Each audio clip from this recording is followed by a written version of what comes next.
Ce projet m'a été proposé par Myriam Mazouzi, la directrice de l'Académie de l'Opéra de Paris, et de Christian Schirm, directeur artistique. Leur désir était d'explorer un spectacle musical autour de Monteverdi et de Philippe Fénelon et de leur approche des madrigaux. Et à partir de là, moi c'était quelque chose que j'avais déjà fait, de créer des narrations, des histoires entières à partir d'un programme musical inédit, un montage, est né dans une réflexion, ce spectacle musical de Ce qui brûle en silence, qui est une adaptation de la dispute de Marivaux, construit autour des madrigaux de Monteverdi, Fénelon et Barbara Strozzi, et porté par les artistes en résidence à l'Académie de l'Opéra de Paris. Le madrigal, donc ça c'est une mise en musique d'un court poème, d'un texte dit profane, donc qui n'a pas de relation avec le religieux, et très expressif, et notamment sur les sentiments humains, donc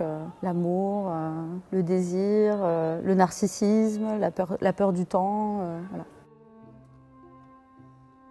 C'est ce qui est très intéressant quand on écoute l'ensemble du travail de Monteverdi autour des madrigaux. Donc il a écrit 9 livres. Il commence vraiment 5 voix a cappella, et en fait au fur et à mesure de ces 9 livres, au fur et à mesure de son travail sur les madrigaux, il s'approche de plus en plus de l'ère d'opéra comme on le connaît aujourd'hui. Philippe Fénelon a composé un cycle de madrigaux sur la première élégie de Rilke. Et voilà, l'idée c'était de les mettre en face à face ou de les entremêler. Il y a une verticalité dans la musique, il y a quelque chose d'un peu plus froid, il y a zéro pathos. Alors que chez Monteverdi, c'est tout l'inverse. On est sur des musiques sensuelles, avec un acte amoureux, un élan vers l'autre. La peur, elle crée de la curiosité, elle crée du désir. Il y a un réconfort dans la rencontre avec l'autre. On est changé par sa propre vie plutôt que d'être complètement arrêté par elle et dans une peur de vivre.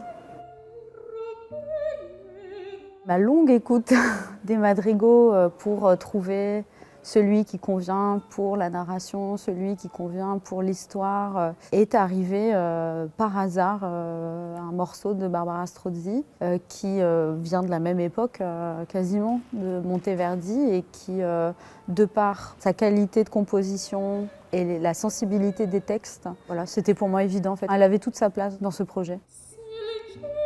Le synopsis de la dispute, c'est l'histoire d'un prince qui décide de révéler à sa cour et à la femme qu'il aime une expérience qui a été mise en place par son père, qui consiste à déterminer qui de l'homme ou la femme commet la première infidélité. Cette expérience qui a été mise en place il y a une quinzaine d'années consistait à élever à l'écart du monde 4 enfants, isolés de la société et des uns et des autres, pour donner à voir l'origine du monde. Le spectacle va être une vraie réécriture. On garde Hermione et le prince comme porte-parole du texte, mais ensuite tout le reste de l'intrigue va être chanté et sera porté par les poèmes, des compositions de Monteverdi, de Barbara Strozzi et de Philippe Fénelon. J'ai aussi pris la liberté de modifier la fin, d'offrir aux 4 adolescents une échappatoire, une survie autre que celle du mariage. Le texte est essentiel dans mon travail, c'est vraiment une boussole à laquelle je reviens en permanence dès qu'il y a un doute. Elle me permet vraiment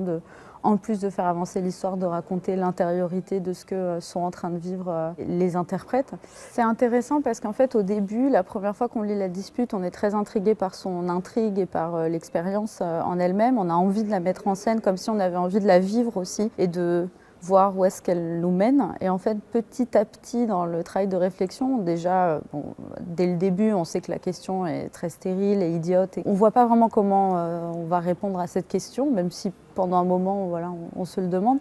Et puis en fait, on a envie de les rencontrer, ces 4 adolescents, Alors certes, c'est une pièce qui parle de la domination, qui parle de l'acte amoureux et la rencontre vers l'autre. Et en fait, c'est ça ce que nous donne à voir Marivaux. Comment libérer de tous codes sociaux, comment, un peu à la Rousseau, nos premiers instincts sont d'aller vers l'autre, sont de s'aimer soi-même, sont d'être, jaloux pendant quelques temps et puis après ça s'arrête.